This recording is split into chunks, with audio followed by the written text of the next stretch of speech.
Abidjan, Pékin se renforce. Le président du Sénat chinois en visite en Côte d'Ivoire a été reçu aujourd'hui par le président de la République Alassane Ouattara. Il a été question de coopération entre la Chine et la Côte d'Ivoire. Et nous parlerons de l'environnement des affaires en Côte d'Ivoire, surtout de la relance des activités des entreprises privées.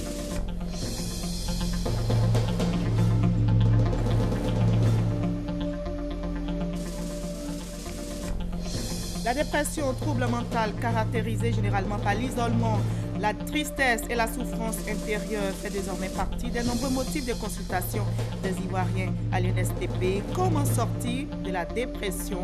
Nous en parlerons dans cette édition. Et le sud-ouest du Japon a été de nouveau frappé par un important tremblement de terre. Au moins 37 personnes ont été tuées, plusieurs centaines ont été blessées. Bonsoir à tous. Merci d'avoir choisi le journal de RTI1 pour vous informer. Ajoutez au sommaire de cette édition la page culture. Notre invité est Logbo Naounou Pepe Stanislas, journaliste caricaturiste ivoirien. Il exerce ce métier depuis bientôt 30 ans. Souris du jour, actualité croquée, l'œil de Pépé, autant de rubriques créées dans des quotidiens ivoiriens. Amoureux du dessin, Pépé vit de son art, un art qu'il a décidé de promouvoir en France où il réside, mais également en Côte d'Ivoire. La caricature, tout un art, nous en parlerons dans quelques instants avec notre invité. Mais avant, parlons de lutte contre la migration clandestine. Le sujet a été évoqué aujourd'hui au palais présidentiel entre le chef de l'État ivoirien et le président en exercice du Conseil des ministres des Affaires étrangères de l'Union européenne. Bert Koenders, ancien représentant du secrétaire général des Nations Unies en Côte d'Ivoire, est en visite à Abidjan. Il est venu parler de la stratégie de lutte de l'UE contre la migration clandestine. Le reportage de Mamadou Traoré est commenté par Gabriel Zani. 3 ans après l'avoir quitté, Bert Koenders retrouve Abidjan, la capitale économique ivoirienne. Cette fois en qualité de président en exercice du Conseil des ministres des Affaires étrangères de l'Union européenne. Reçu par le président Alassane Ouattara ce samedi, le diplomate européen a expliqué l'objet de cette mission de travail, à savoir trouver avec les autorités ivoiriennes des stratégies pour contrer les flux migratoires en partance d'Afrique pour l'Europe. Au nom du haut représentant, Mme Mogherini, nous avons parlé de l'importance du partenariat équitable entre la Côte d'Ivoire et l'Union européenne. On a parlé sur les complexités de la question de la migration, où votre pays a une grande expérience dans la sous-région.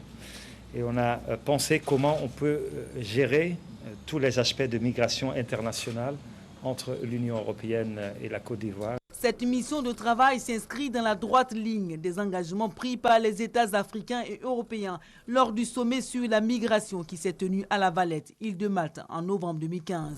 Avant Abidjan, Bert Koenders était au Mali et au Ghana.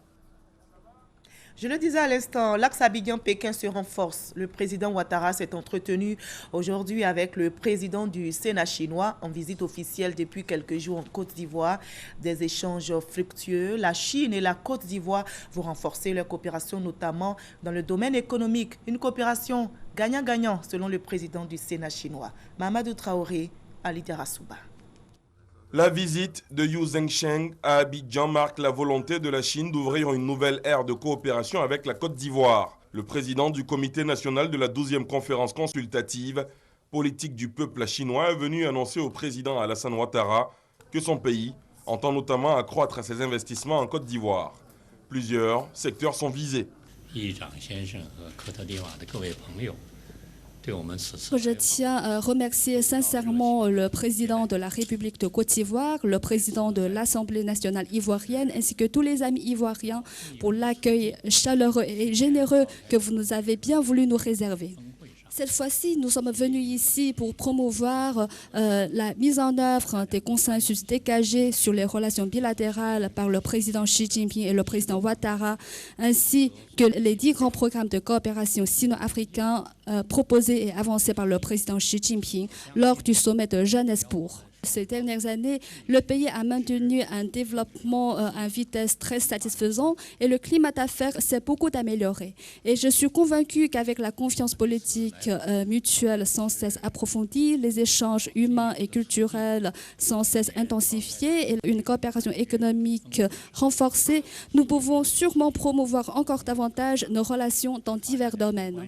Dans le domaine économique, nous avons notamment à approfondir notre coopération en matière d'infrastructures, de production industrielle, d'agriculture, d'industrie forestière et d'élevage. Et ce, pour réaliser finalement une situation gagnant-gagnant pour les deux pays. Nous sommes particulièrement honorés d'avoir la visite du président du Sénat de la République de Chine et dire que c'est un grand moment pour la Côte d'Ivoire, pour le peuple ivoirien, de recevoir notre hôte qui a eu déjà des entretiens avec le président de l'Assemblée nationale, des entretiens très fructueux. Je suis rentré particulièrement hier soir pour pouvoir échanger avec M. le Président et je voudrais le remercier d'être resté quelques heures de plus pour que nous puissions échanger. Ces échanges ont été très fructueux. Cette nouvelle ère de coopération bilatérale, dite gagnante-gagnante, la Chine ambitionne de la partager également avec l'ensemble du continent africain. En décembre 2015, son président, Xi Jinping, annonçait une enveloppe de 60 milliards de dollars pour le financement de 10 programmes de développement en Afrique sur la prochaine décennie. Après cette entrevue avec le chef de l'État, le président du Sénat chinois a quitté Abidjan. Avant son départ pour la Chine, il a été distingué par l'État de Côte d'Ivoire. Il a été fait commandeur dans l'ordre national, nous explique Mamadou Kouassi. Au nom du président de la République et en vertu des pouvoirs qui nous sont conférés, nous vous faisons commandeur de l'ordre national de Côte d'Ivoire. Une décoration pour marquer et renforcer la diplomatie parlementaire entre la Côte d'Ivoire et la Chine, mais aussi la coopération entre les deux pays. En recevant cette décoration, le commandeur de l'ordre national, le président du comité national de la 12e conférence consultative politique du peuple chinois, a traduit sa gratitude aux autorités ivoiriennes. Yu Zhengsheng soutient la détermination de son pays à accompagner la Côte d'Ivoire dans la réalisation du programme de développement du président Alassane Ouattara. Je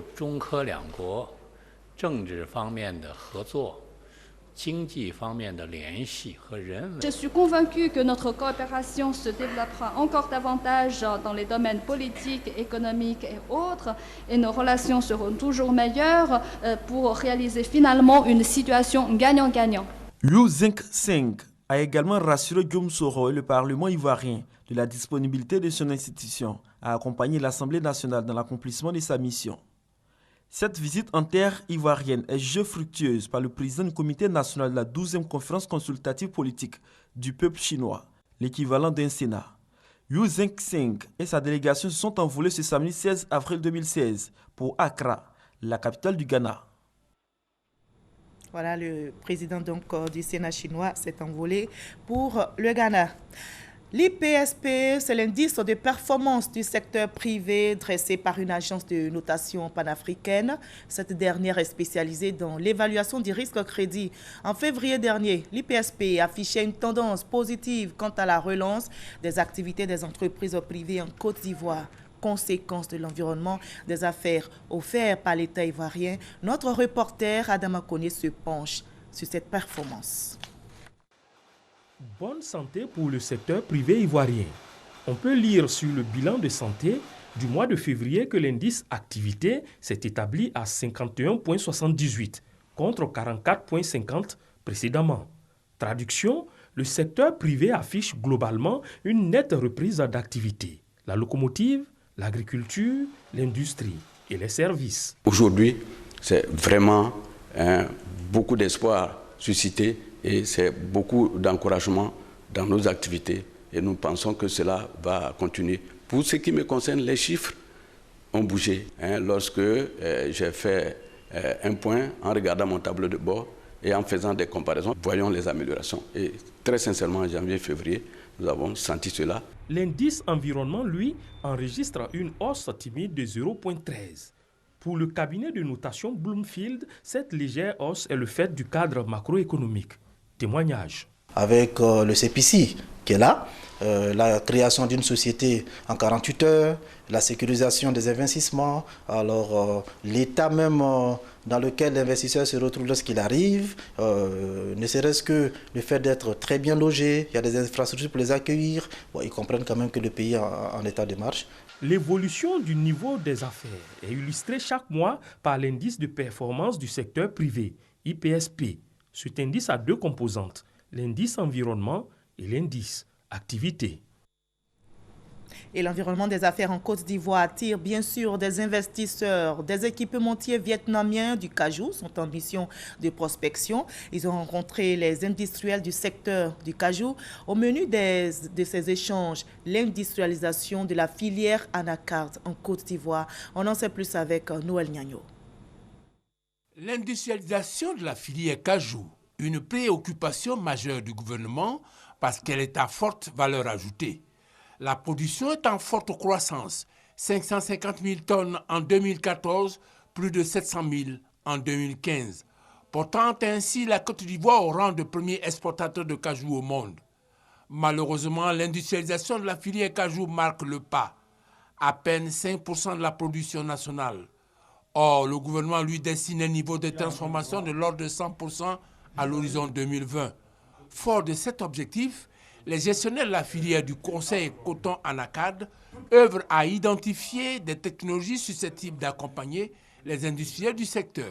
Le Vietnam, en matière de transformation de l'anacarde, est un pays singulier parce que c'est le pays qui, ces dernières années, a fait le plus grand bond en matière de technologie de transformation, arrachant la première place en termes de capacité de transformation à l'Inde et surtout en termes de maîtrise technologique et d'automatisation. Et ceux qui sont là aujourd'hui, singulièrement, sont les moteurs de ce transfert de technologie, de cet essor de transformation technologique qu'il y a eu au Vietnam. Voilà qui explique la présence des équipementiers vietnamiens pour exposer aux opérateurs du secteur les dernières avancées et les aider à faire des choix judicieux.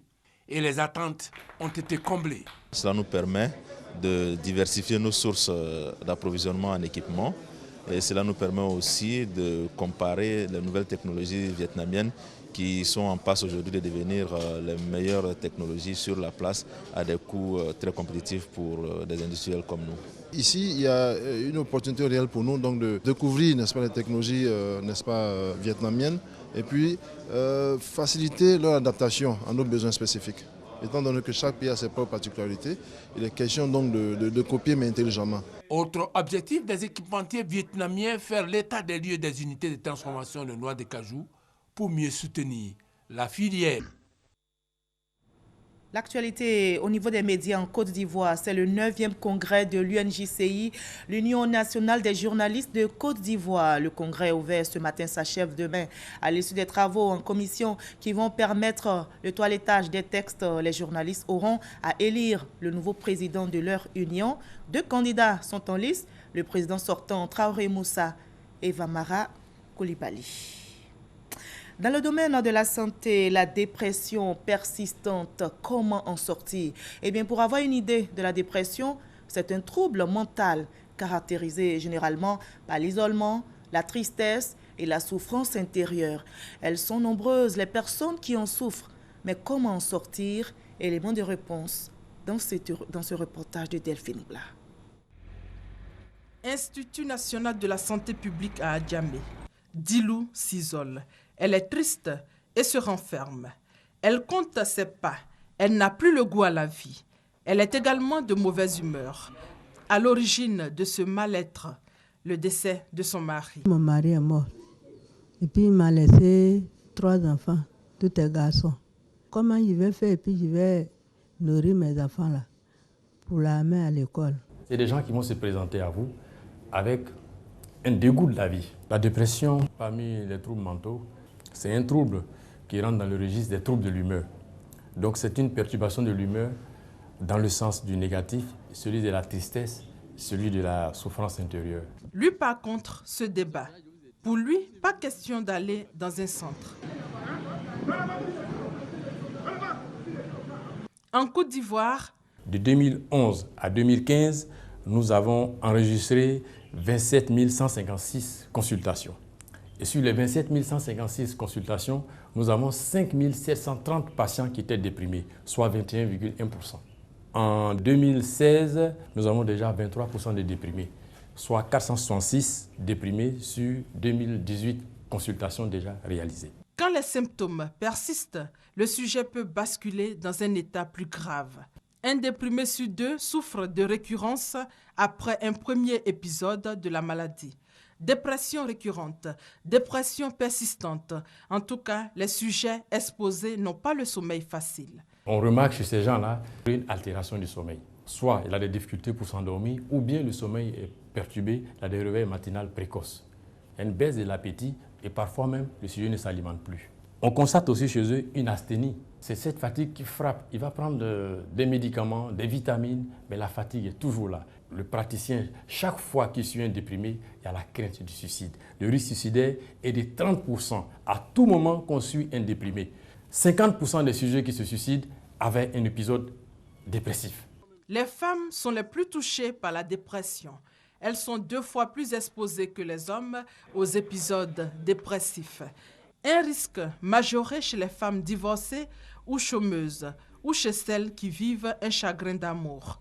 Une personne qui déprime est sans cesse fatiguée, elle voit tout en gris et n'a plus confiance en elle. Alors, un bon traitement et une bonne prise en charge s'imposent. En fonction de l'intensité de la dépression, il y a des traitements qu'on va donner. En plus, il y a un accompagnement psychologique qu'on fait. On aide le sujet à faire face aux problèmes qu'il a, à expliquer aussi à l'entourage du sujet sa maladie. Pour la prise en charge, il y a des molécules de première génération qui ne coûtent pas cher. La boîte peut faire autour de 3 000, 3 500, ça dépend.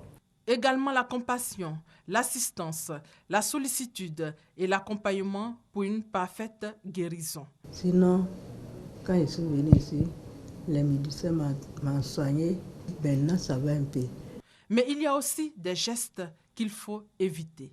Il faut éviter de se replier sur soi, il faut éviter l'automédication, il faut éviter de consommer des substances, alcool et autres. Il faut toujours se référer à un praticien si la souffrance psychologique altère notre vie. Pour la dépression, comme pour toutes les maladies, mieux vaut prévenir que guérir.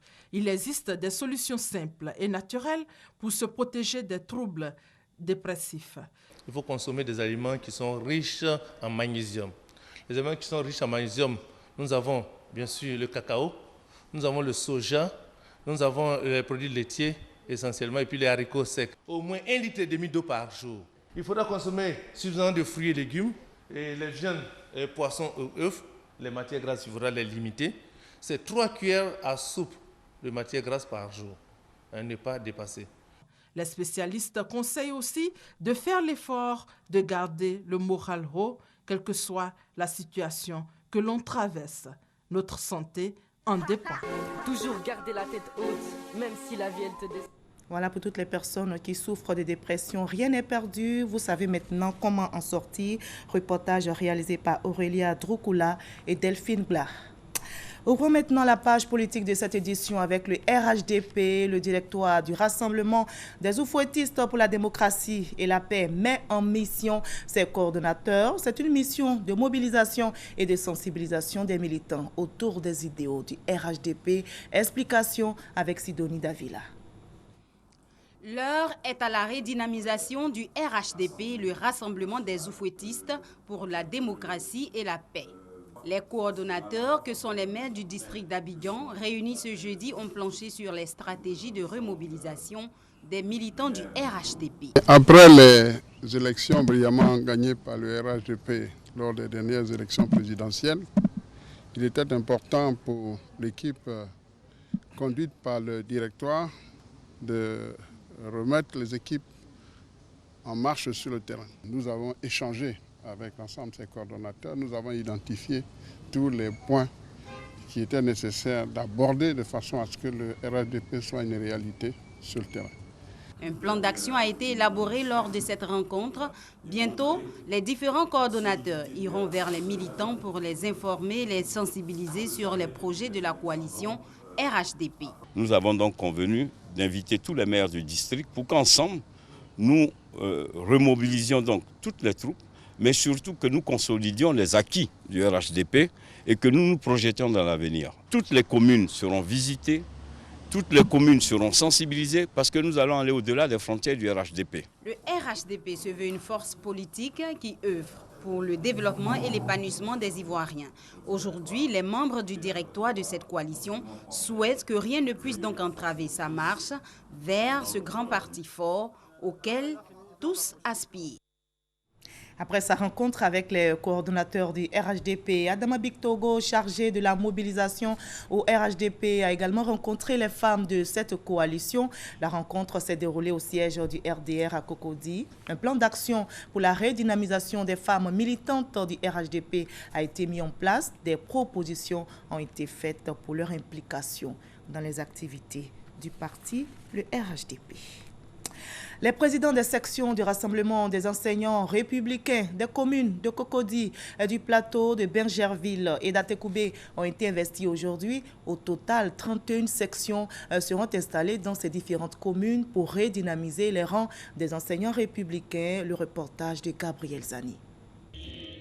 Depuis quelques mois, la remobilisation des troupes s'intensifie au Rassemblement des républicains. Ce samedi, à la rue Le Pic, à Cocody, des présidents de section ont été investis.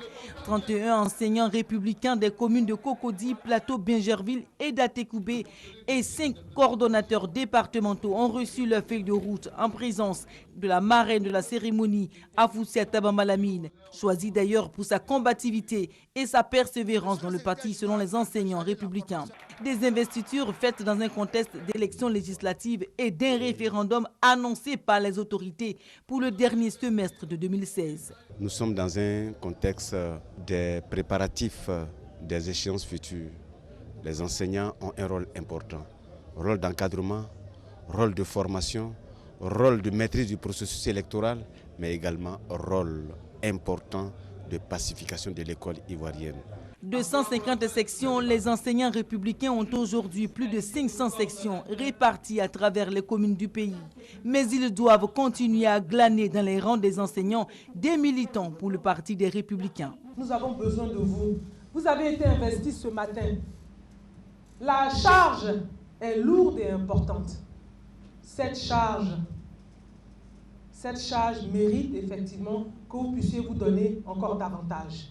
Autre mission assignée à ces républicains, la pacification de l'école. Le RDR attend beaucoup de ses présidents de section. Un militant mal formé est dangereux pour lui-même et est dangereux pour la société.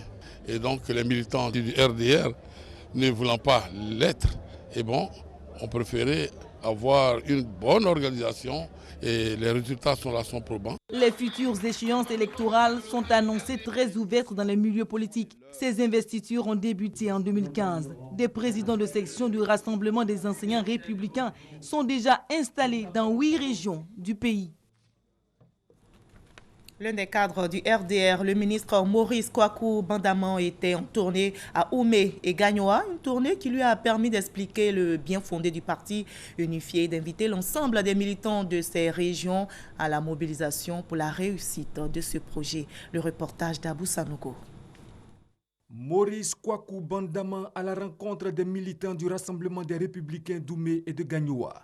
L'émissaire du RDS s'y est rendu pour rallumer la flamme militante du parti et inviter les militants à accepter sans a priori ni crainte d'aller dans le parti unifié. Nous avons lancé un appel pour la cohésion et pour que le RDR renforce ses bases, que le RDR renforce son implantation sur le terrain et qu'au sein de nos cadres, de nos militants, il y ait la cohésion, il y ait la paix.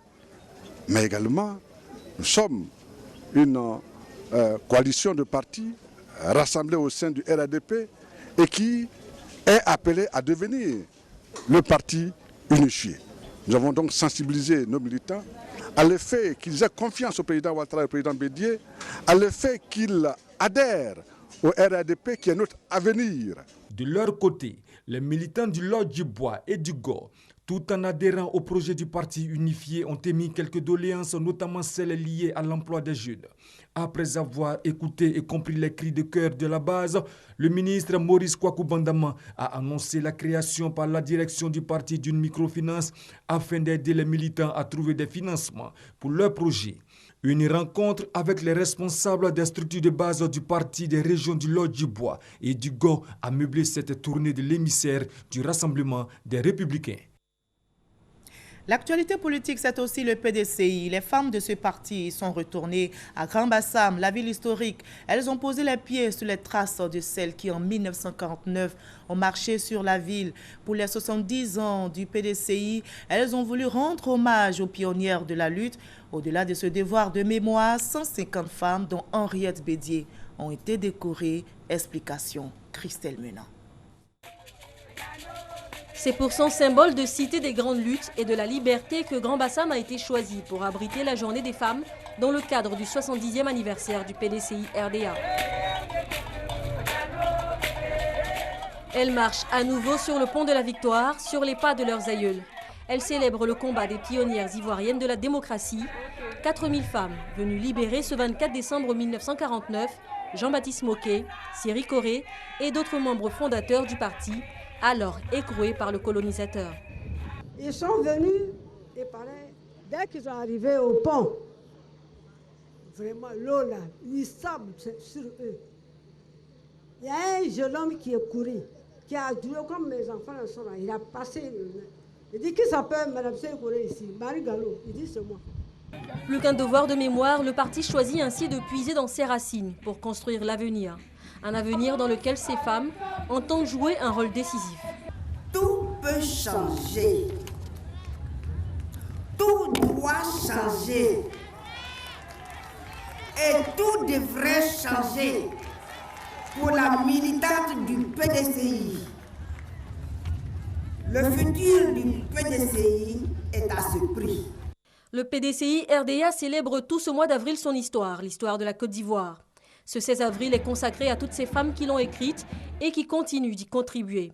150 d'entre elles ont été décorées, dont Madame Henriette Bédier. Décoré aussi au grade de grand officier de l'ordre du Bélier, le ministre Charles Dibi Kofi, parrain de la cérémonie. Une cérémonie qui a réjoui plus d'une. Formidable! Vive les 70 ans pour le PDCI! Pour que le PDCI soit fort, conquérant et qu'il soit émergent, il faut que ces femmes soient dynamiques. Il n'y a que dans la paix qu'elles peuvent réussir.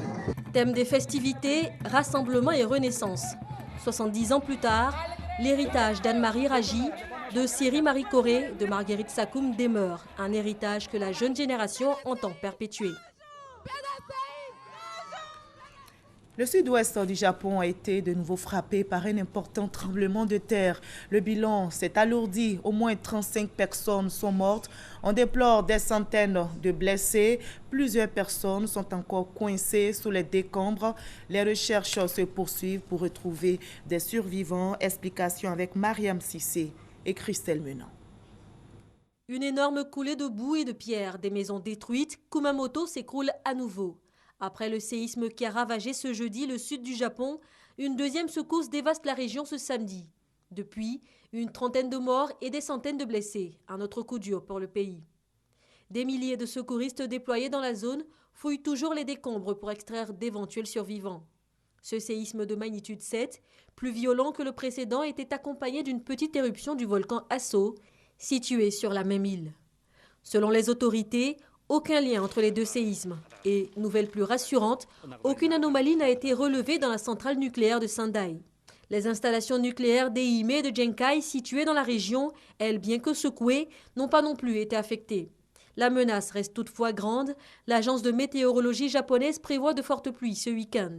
Le Japon vit à nouveau un drame aux conséquences dévastatrices. Réseau de transport endommagé, population sans eau ni électricité et gaz. Tokyo demeure dans la crainte d'un autre tsunami après celui de 2011.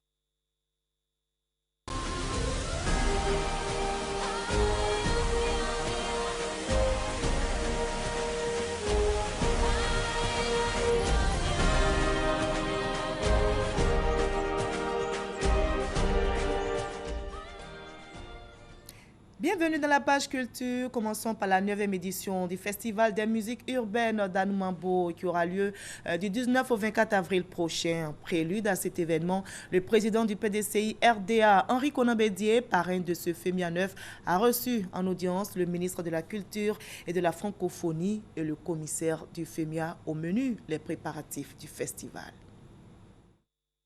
Le ministre de la Culture et de la Francophonie et le commissaire du FEMUA chez le président du PDCI RDA, Henri Konan Bédié.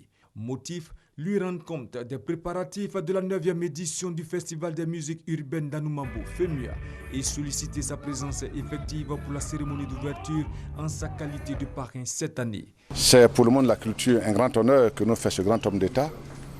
Et c'est donc bon, en tant que ministre de la Culture, lui merci pour cet honneur qu'il fait à la famille de la culture. Lui-même homme de culture, avec les grands projets qu'il a nourris pour la Côte d'Ivoire que nous sommes en train de mettre en œuvre avec le président Alassane Ouattara au niveau de la culture. Nous invitons les Ivoiriens à venir nombreux à Anoumambo. Le FEMUA 9 est prévu du 19 au 24 avril à Anoumambo dans la commune de Marcory et à Korogo. La cérémonie d'ouverture se déroulera le 19 avril à Anoumambo. La 2e édition de la foire Forum Carnaval de Bouaké a ouvert, vous le savez, ses portes depuis le vendredi dernier. Pour cette présente édition, 3 innovations sont annoncées pour faire de ce rendez-vous économique, culturel et artistique un événement phare, attractif et compétitif de l'espace UEMOA. Soro Corona Chaltatou de RTI Bouaké. 3 innovations marquent les activités de la foire Forum Carnaval de Bouaké. Innovation pour faire de la foire carnaval un pilier pour le développement de la région comme dans de nombreuses villes africaines, à savoir Ouagadougou et son FESPACO, Brazzaville et son FESPAM, Grand Bassam et son Abissa. Le site est le site originel de la foire. Nous, on a tenu à revenir aussi. Donc c'est déjà une modification profonde. Comme Bouaké est une ville secondaire, nous avons voulu donc nous adresser aux villes secondaires. C'est pour cela qu'il y a cette journée dédiée aux villes secondaires de l'UEMOA. Côte d'Ivoire Tourisme présente à cette édition veut développer le tourisme régional. Stratégie pour attirer des touristes et faire de Bouaké un pôle touristique en Afrique. Pour maintenir le tourisme, il va falloir mettre le contenu. Le contenu, ce sont les sites touristiques à développer pour permettre aux visiteurs ivoiriens ou étrangers de pouvoir s'approprier le carnaval de Bouaké. Et le carnaval de Bouaké, vous venez en tant que visiteur et vous découvrez tous les aspects touristiques. C'est un prétexte au développement. La foire Forum Carnaval de Bouaké, édition 2016, a reçu des exposants venus des autres pays africains. Quelqu'un m'a appelé, il dit qu'il y a un carnaval à Bouaké. C'est un grand carnaval. À côté de ça, nous, la quitté Égypte, il vient à Bouaké. Plus de 200 exposants et 100 000 visiteurs sont annoncés au cours de cette foire Forum Carnaval. Souris du jour, actualité croquée, l'œil de Pépé.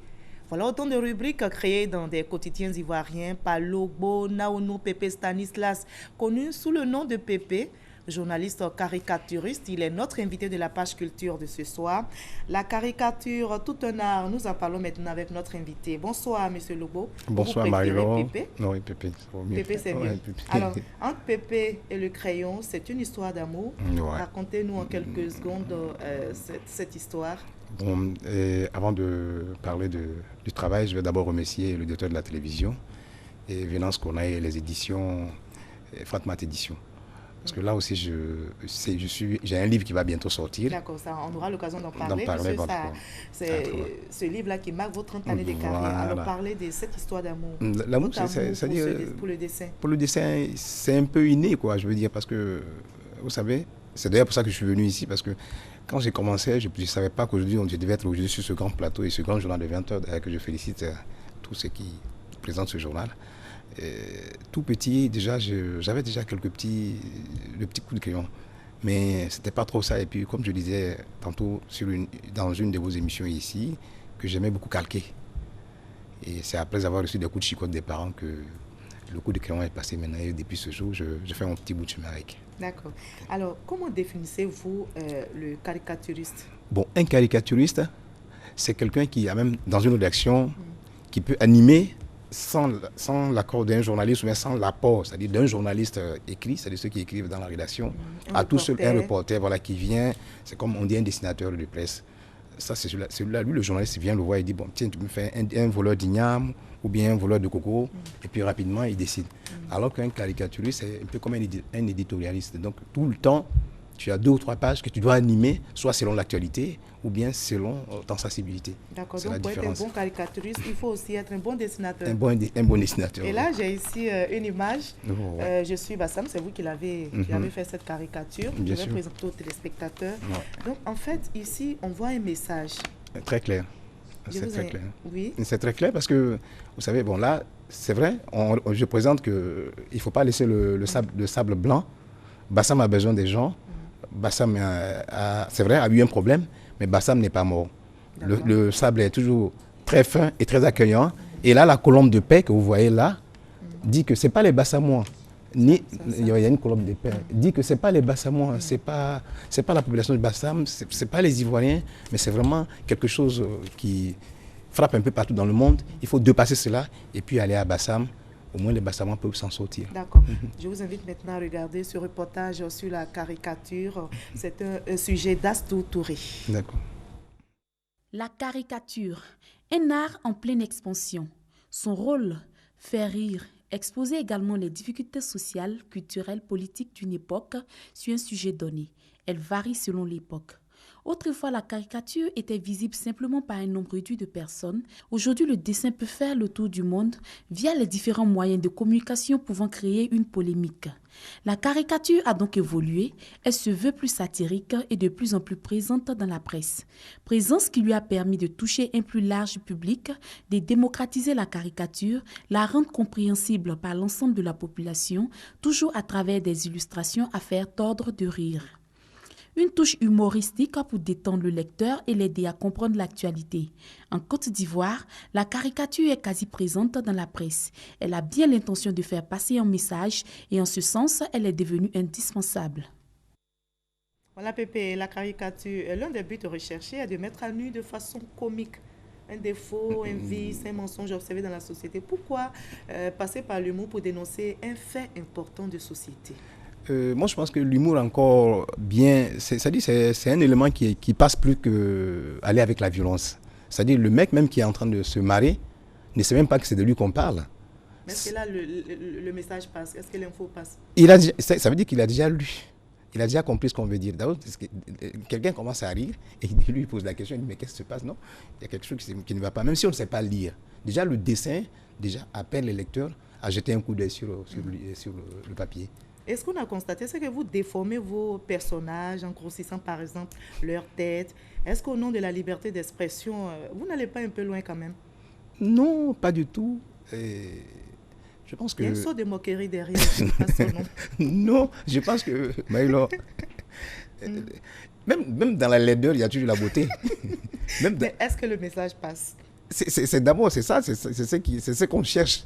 C'est quand le peuple répond, on s'est dit, bon, donc le message est passé. Donc pour vous, en grossissant par exemple la tête, les oreilles, la bouche, le nez, vous n'insultez pas comme ça? Non, pas d'injure, c'est ce qui fait la... Mais vous allez trouver même des gens, vous allez tourner, mais vous allez trouver des gens qui ont peut-être même cette image-là. On rit bien, mais il y a des gens qui ont cette image-là. Et ils ont la chance, ils se disent, mais moi, on m'a caricaturé. Donc c'est vrai, il y a eu des fois où on essaie de faire un effort pour essayer d'attirer l'attention du public ou bien de ceux dont on parle. Mais on préfère rigoler un peu et puis derrière il y a le message. C'est ce qui est plus important. D'accord. Alors vous dénoncez en général la vie des immigrés dans vos œuvres parce que je précise, vous avez bientôt 40 années, plus de 30 ans. Plus de 30 ans, plus de 30 ans de carrière. Et en général, vous dénoncez la vie des immigrés parce que je précise, vous vivez maintenant en France. Voilà. Bon, c'est souvent des faits réels, des faits divers que j'essaie avec une dose d'humour, que j'essaie de ressortir un peu pour les instaurer comme on appelle dans mon prochain livre. C'est un fait que vous vivez, que vous retracez. Que j'essaie de retracer. Bon, et puis c'est un appel à certaines personnes, à dire qu'il ne faut pas se marier seulement, mais il y a aussi la méfiance. Imaginez par exemple des gens, je peux m'exprimer, si je m'exprime, c'est-à-dire les gens qui donnent leur petite fille à une dame, comme quoi, bon, elle dit que je vais l'élever de l'autre côté là-bas, elle va être dans de bonnes conditions, tout. Et puis elle devient l'amant de son mari. Vous trouvez ça normal? D'accord, donc ce sont des faits là que vous dénoncez. Ce sont des faits comme ça que j'essaie de dénoncer un peu. Vous vous appelez Pépé, c'est un nom, je sais, hein, qui est connu, certainement par des téléspectateurs qui vont se souvenir. Le sourire du jour, dans un quotidien de la place. Et vous, malgré cela, vous êtes parti. Qu'est-ce qui n'a pas marché? Bon, je disais que... du jour, vous arrivez. Je disais à quelqu'un un jour qu'on ne mange pas le nom. Donc, on ne mange pas le nom. Le nom ne se mange pas. Je n'ai pas dit le nom, mais le nom, Pépé, ne se mange pas. D'accord. Je suis allé là où le nom et le pognon, comme on le dit dans le langage. Donc, vous arrivez à vivre de votre art. Voilà. On va terminer rapidement. 30 années de carrière, vous envisagez de sortir un album? Un album dédié à toutes les femmes, à nos mamans, à toutes les femmes dans toutes leurs souffrances, qui au quotidien font un effort pour qu'on se retrouve. Donc cet album a pour titre « À les nègres ». Et en disant « À les nègres », ce n'est pas une injure vis-à-vis des, comme on appelle, des Noirs que nous sommes, mais c'est un hommage à tous ceux qui sont battus et combattus pour que nous ayons la paix. Je cite rapidement les gens de la non-violence. Je cite Nelson Mandela, et comme on appelle, et autres, Boigny. Voilà. Et les téléspectateurs auront l'occasion de le découvrir. Merci, Monsieur Pépé, d'avoir répondu à nos questions. La caricature au 9e A est un métier donc en pleine expansion en Côte d'Ivoire, et vous vivez aujourd'hui de cet art. Merci d'avoir été notre invité de la page culture. Merci également à vous de nous avoir suivis. J'aurai du plaisir à vous retrouver demain à la même heure, 20h.